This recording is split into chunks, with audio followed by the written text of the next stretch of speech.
आपण चालू करतोय नवीन चॅप्टर डिपॉझिट्स. तर सगळ्यात पहिले डिपॉझिट्स म्हणजे काय रे? जे आपण बँकेत जाऊन एखादं डिपॉझिट ठेवतो, म्हणजे एखादी रक्कम काही ठराविक कालावधी करिता समोरच्या पार्टीकडं, बँकेकडं, इतर कुठल्या व्यक्तीकडं ठेवतो, त्याला आपण म्हणतो डिपॉझिट. आणि त्या डिपॉझिटच्या बदल्यात आपल्याला काय मिळतं? इंटरेस्ट. ठीक आहे. तेच डिपॉझिट्स फक्त आता कंपनी डिपॉझिट्स ऍक्सेप्ट करते. त्याचं काही टर्म्स कंडिशन्स काय माहिती असेल तर आपण ह्या चॅप्टरमध्ये पाहणार आहोत. तर चला आपण चालू इंट्रोडक्शन. चला. Accepting deposits from the public or from its own members is one of the sources of raising funds for a company. It is cheaper to raise funds through deposits. Moreover, there is no dilution of control as it is type of short-term loan taken by the company.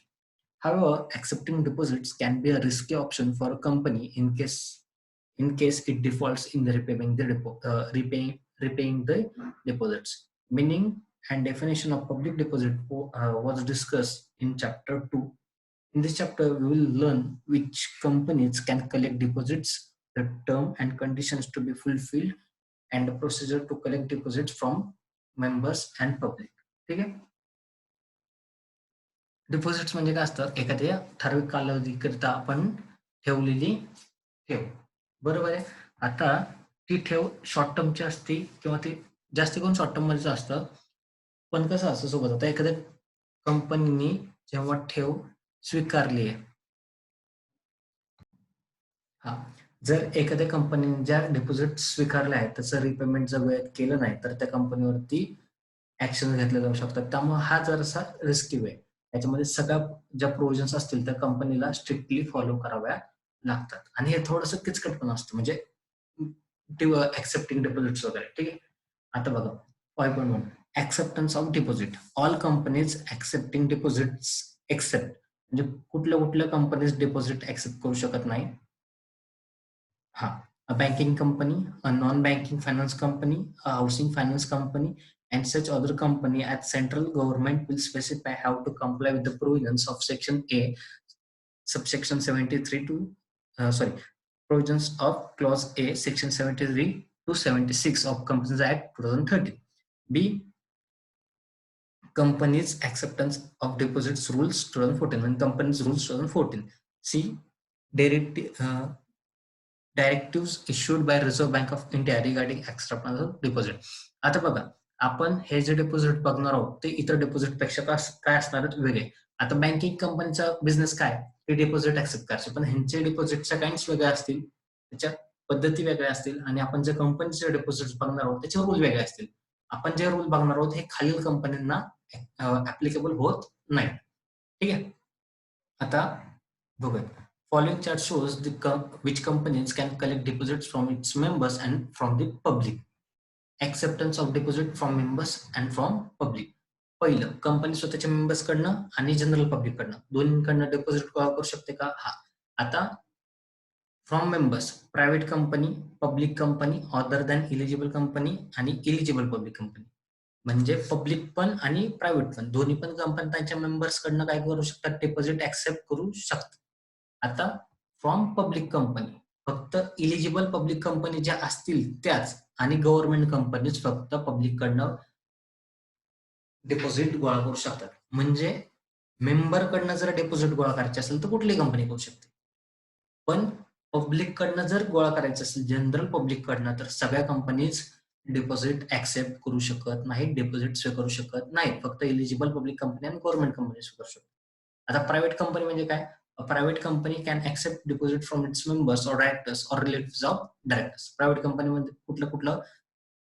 Member, director किंवा relative of director. ठीक आहे. त्याच्यानंतर public company other than eligible company. This companies can accept deposits from its member or directors. आता ज्या eligible company नाहीये त्या काय? त्यांच्या डायरेक्टर आणि मेंबर्स कडनं पैसे डिपॉझिट्स ऍक्सेप्ट करू शकतात. आता इलिजिबल पब्लिक कंपनी काय? त्याच्यानं हे बघूयात आपण. Eligible public company. These companies can accept deposits from their members and also from the public. Eligible public company means a company having a net worth of not less than 100 crores or, बघा, त्यांची net worth ही 100 करोडपेक्षा जास्त असले पाहिजे तरच ती company general public कडनं deposit accept करू शकते. त्याच्यानंतर दुसरी कंडिशन काय? ऑर म्हणजे ही नाहीतर दुसरी, turnover of not less than 500 crores and which has obtained prior approval of its shareholders through special resolution for accepting public deposits. काय दिलेलं आहे? टर्नओव्हर म्हणजे सेल्स किती पाहिजे? 500 करोड पेक्षा जास्ती, आणि त्यांच्याकडनं काय असलं पाहिजे? Prior approval of its share holders through special resolution for accepting public deposits. ठीक आहे. आता नेट वर्थ काढण्याचे वेगवेगळे फॉर्म्युले आहेत, ते त्यांनी तर सांगितलेले आहेत, जास्त त्याच्यावरती लक्ष नका देऊ.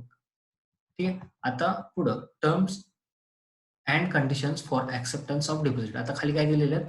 Terms and conditions. पहिलं पॉईंट काय सांगितलेलं आहे? अमाऊंट. Private company.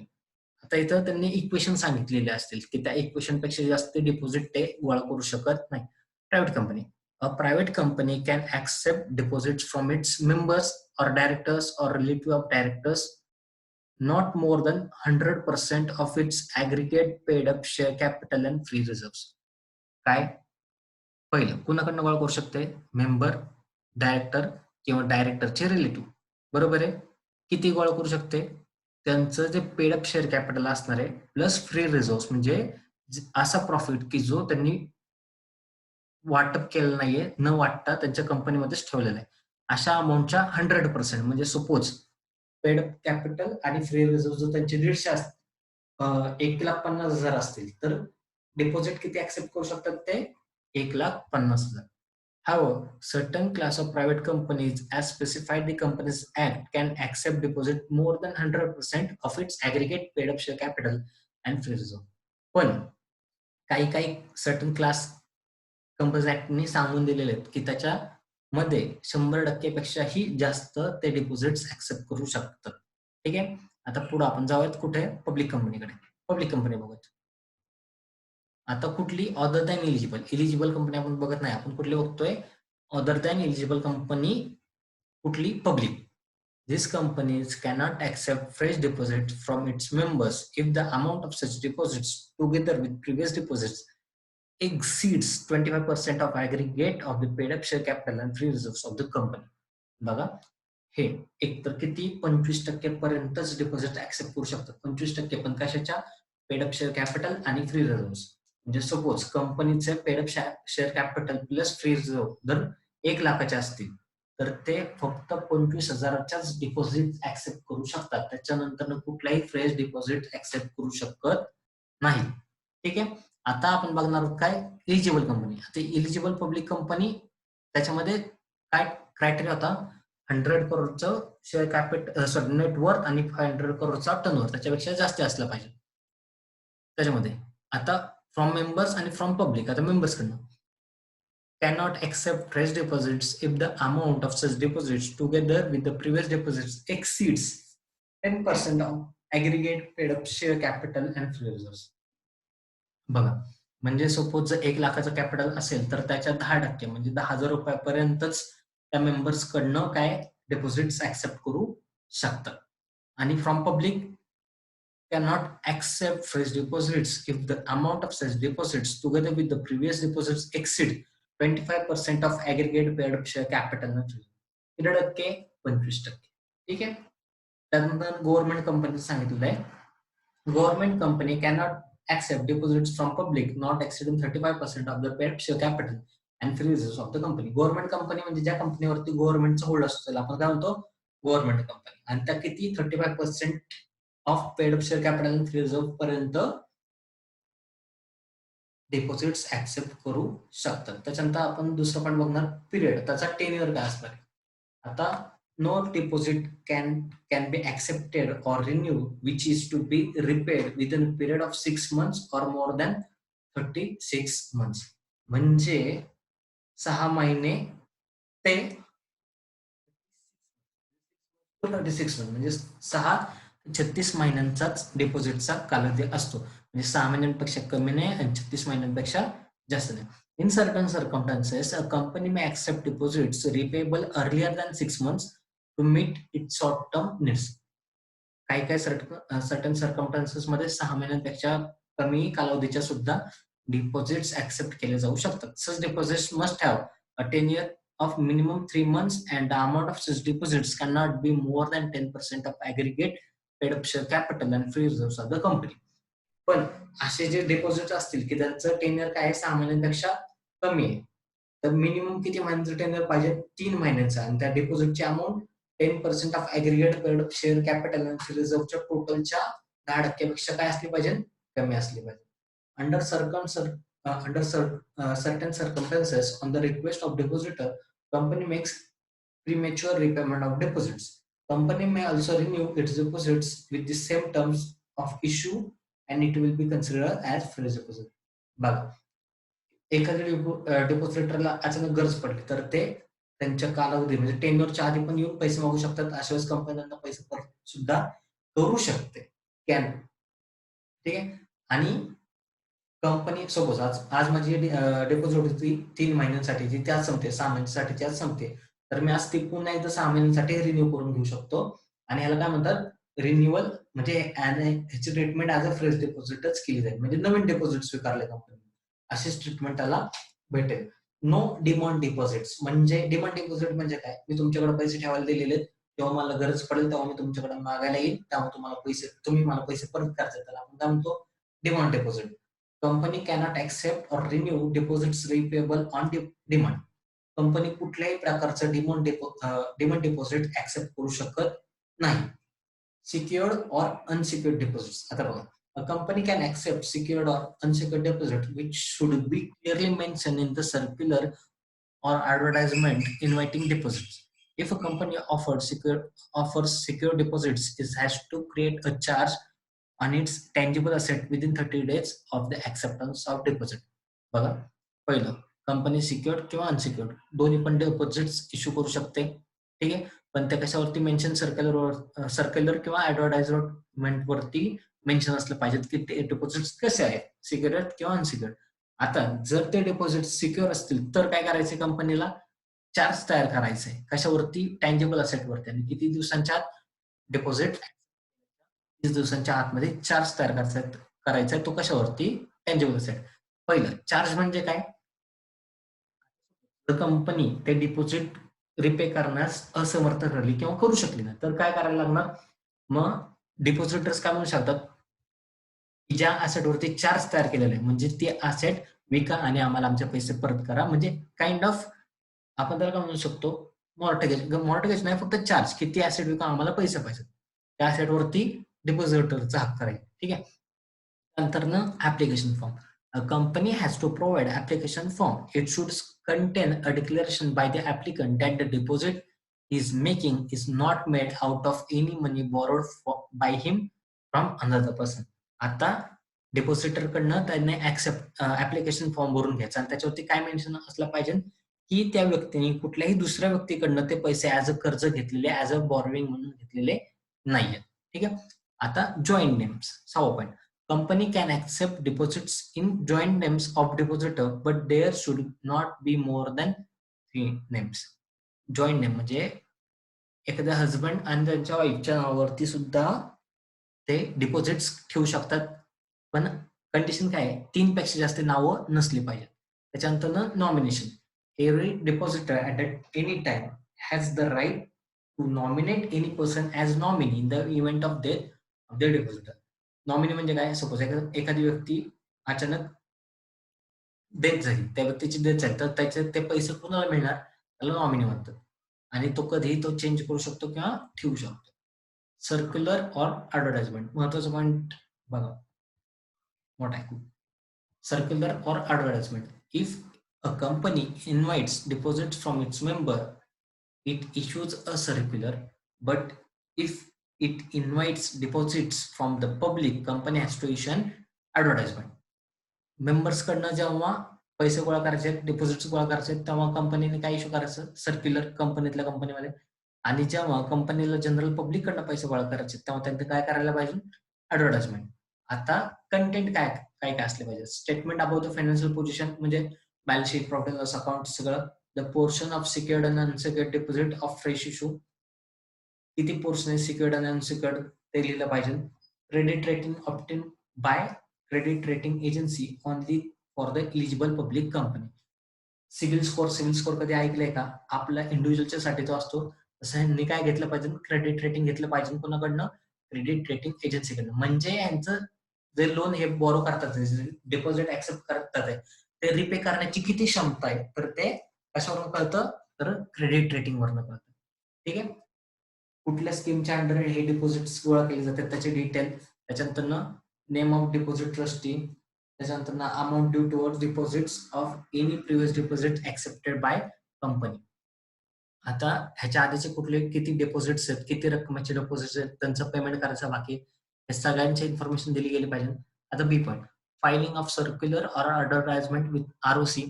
आरओसी कडं सर्क्युलर किंवा ॲडव्हर्टाइजमेंटची कॉपी दिली गेली पाहिजे. Company has to file a copy of circular or advertisement sign by all directors with the register of company. त्याच्यानंतर issue of circular or advertisement only after 30 days of filing a copy of circular or advertisement with the register of companies, the company can issue circular or advertisement. म्हणजे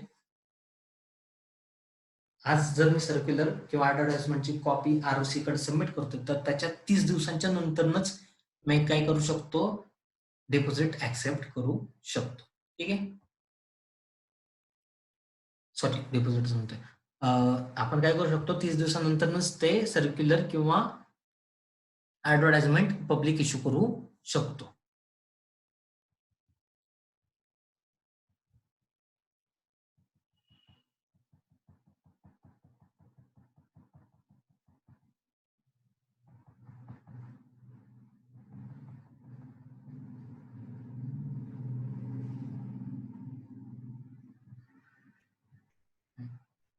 हे झालं होतं आपलं.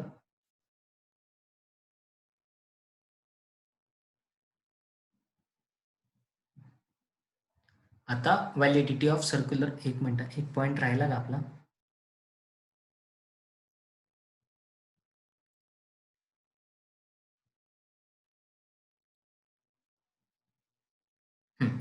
Company can send the circular to the members through registered post or speed post or as an email. For inviting the public, company has to publish the advertisement in one English newspaper and one vernacular newspaper having wide circulation in the state where the company's registered office is located. म्हणजे जेव्हा company add करणार आहे, public कडून deposit गोळा करायचे आहेत, अशा वेळेस त्यांनी एका इंग्लिश न्यूजपेपर मध्ये आणि एका त्या स्थानिक लोकल लँग्वेज मधील न्यूजपेपर मध्ये त्यांची काय दिली पाहिजे, ऍडव्हर्टाइजमेंट दिली पाहिजे. आता व्हॅलिडिटी बघूया. Validity of circular or advertisement. The circular or advertisement is valid for 6 months from the end of financial year in which it was issued or than date on which the annual general meeting was held, whichever is earlier. बघा, the circular or advertisement is valid for 6 months. 6 महिन्यांसाठी valid. कधीपासनं? From the end of financial year in which it was issued or the date on which annual general meeting was held, whichever is earlier. म्हणजे आज 31 मार्च 2020 ला वर्ष संपतंय, तिथनं पुढे घेतली जाणारी AGM किंवा 6 महिने जे काही आधी असेल तेव्हापर्यंतच त्या सर्क्युलरची व्हॅलिडिटी आहे. ठीक आहे. अपॉइंटमेंट ऑफ डिपॉझिट ट्रस्टी बघूयात.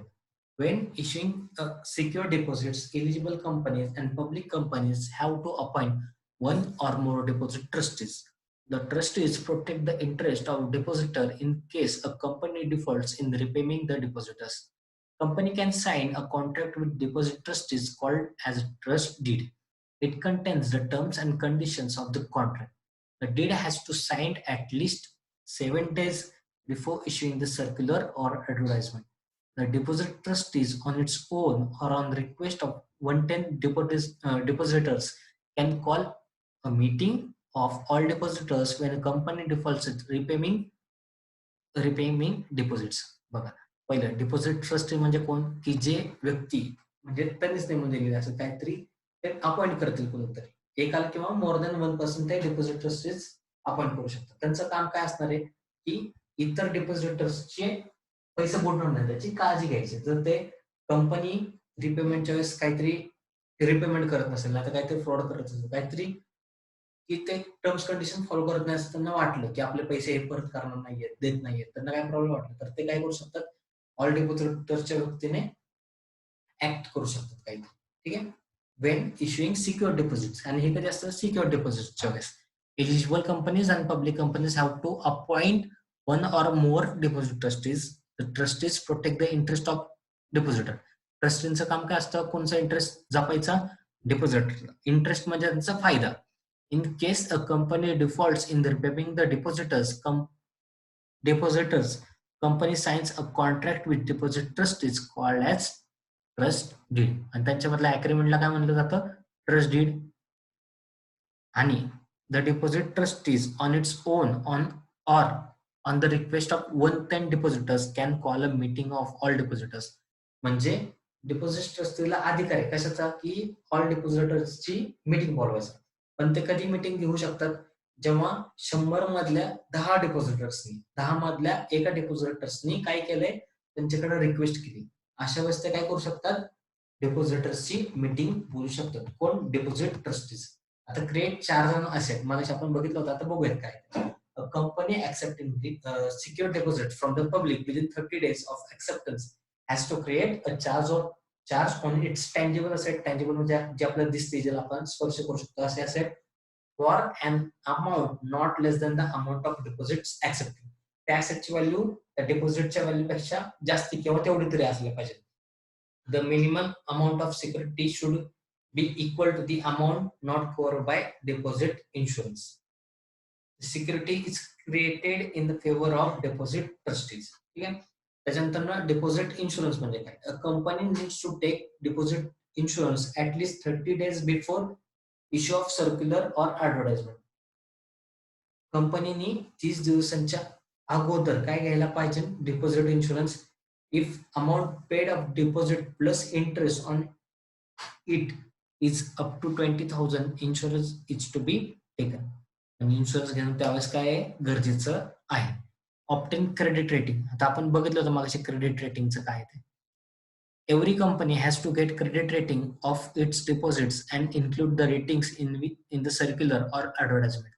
The credit rating agency considers the net worth of the company, liquidity position, ability to repay deposits on time, etc., and accordingly gives a rating. Rating shall be obtained every year during the tenure of deposits. कंपनीच्या tenure मधनं काय गेली पाहिजे, rating घेतली पाहिजे. ती कशावरून ठरवली जाते, कंपनीची नेटवर्थ काय, लिक्विडिटी म्हणजे कंपनीकडे लिक्विड ऍसेट काय, म्हणजे एखादी ऍसेट विकली की कॅश लवकर किती प्रमाणात येणार, त्याला लिक्विडिटी पोझिशन म्हणतात. Ability to repay deposits on time, ह्याच्यावरती क्रेडिट रेटिंग ठरवली जाते. Open deposit repayment reserve account. आता डिपॉझिट रिपेमेंट रिझर्व्ह अकाउंट त्यांना बनवायला लागतं. हे अकाउंट काय असतं, प्रत्येक वर्षी थोडी अमाऊंट त्या डिपॉझिट रिपेमेंट रिझर्व्ह अकाउंटला ट्रान्सफर केली जाते, की जेणेकरून अचानक कंपनीला एक 36 महिन्यांनी किंवा 24 महिन्यांनी अचानक कंपनीनं पैशांची गरज नाही पडणार. थोडे पैसे ते साईडला काढून ठेवतील. कशासाठी, डिपॉझिटचं रिपेमेंट करण्यासाठी. त्यासाठी कुठलं अकाउंट ओपन करायचं असतं, डिपॉझिट रिपेमेंट रिझर्व्ह अकाउंट. बघूया. Every company accepting deposits has to open in a schedule bank a deposit repayment reserve account. Every year on or before 30th April, company has to deposit an amount not less than 15% of the amount of deposit maturing during the current year and the following financial year. बघा काय, account open करायचं schedule बँकेमध्ये 30 एप्रिलच्या आतमध्ये काय करायचंय, deposit an amount not less than 15% of the amount of deposit maturing during the current year and the following financial year. ठीक आहे. This account can be used only for repaying deposits. त्याच्यानंतर deposit receipt. Company has to issue deposit receipt to the depositors within 21 days from date of receipt of money or realization of check. The receipt has to be signed by officer duly authorized by board of directors. The receipt contains the name and address of depositor, amount of deposit, rate of interest payable, and date on which it is repayable. काय नाही, जेव्हापासून कंपनीला deposit मिळालं त्याच्या पुढच्या 21 दिवसांच्या आतमध्ये कंपनीने त्या डिपॉझिटरला डिपॉझिट रिसीट दिली पाहिजे. त्याच्यावरती ऑफिसरचा साईन असले पाहिजे. कुठला ऑफिसर, जो बोर्ड ऑफ डायरेक्टर्सनी अपॉइंट केलेला आहे. ठीक आहे. त्यानंतर register of deposit. A company has to maintain a separate register for deposit accepted or renewed at its registered office. The details of deposit along with the details of depositors should be entered in the register of deposit within 7 days from the date of issue of deposit receipt. जेव्हा company deposit receipt issue करते कशासाठी, एखाद्या नवीन डिपॉझिटसाठी किंवा एखाद्या रिन्युअलसाठी, तर त्याची entry 7 दिवसांच्या आतमध्ये डिपॉझिट रजिस्टर ऑफ डिपॉझिट्स मध्ये करण्यात केली गेली पाहिजे. Return of deposit, a company has to file on or before 13 June of every year with ROC a return of deposit. The return gives details of deposit with company as on 31st March of the year. Return म्हणजे काय रे, कंपनीला माहिती द्यावी लागते एखाद्या specific फॉर्मॅटमध्ये की त्यांच्याकडे 31 मार्चला काय कंडिशन होती डिपॉझिटची, किती डिपॉझिट जायचे बाकीच वगैरे. त्याच्यानंतर interest, the maximum rate of interest of deposit depend upon guidelines given by the RBI from time to time. In case a premature repayment of deposits, company can deduct 1% interest from the rate of interest stated at the time of acceptance of deposit. जर premature म्हणजे मॅच्युरिटीच्या आधीच डिपॉझिटरला पैशांची गरज आहे आणि company पैसे अगोदर पे करते, तर सपोज 6% रेट ठरला असेल तर कंपनीला 5% कंपनी 5%नी इंटरेस्ट देऊ शकते, म्हणजे 1% कमी करून इंटरेस्ट देऊ शकते. For deposit matured and claimed but remains unpaid by company, the company has to pay a penal rate of interest at the rate 18% for the overdue period. म्हणजे बघा, एक 12 महिन्यांचं डिपॉझिट होतं, त्याचं रिपेमेंट झालेलं नाहीये 12 महिन्यांचं नंतर, ते एक 2 महिने एक्स्ट्रा घेतले, तर त्या 2 महिन्यांसाठी कंपनीला 18% इंटरेस्ट पे करायला लागणार आणि आधी जो ठरला असेल म्हणजे तो पेनल रेट आहे, त्यांना पेनल्टी म्हणतो, रेट पे करायला लागणार. Right to alter terms and conditions. A company cannot either directly or indirectly alter the terms and conditions of the deposit trust deed and deposit insurance contract once the circular of or advertisement is issued and deposits are accepted by the company. एकदा कंपनीने काय केलं,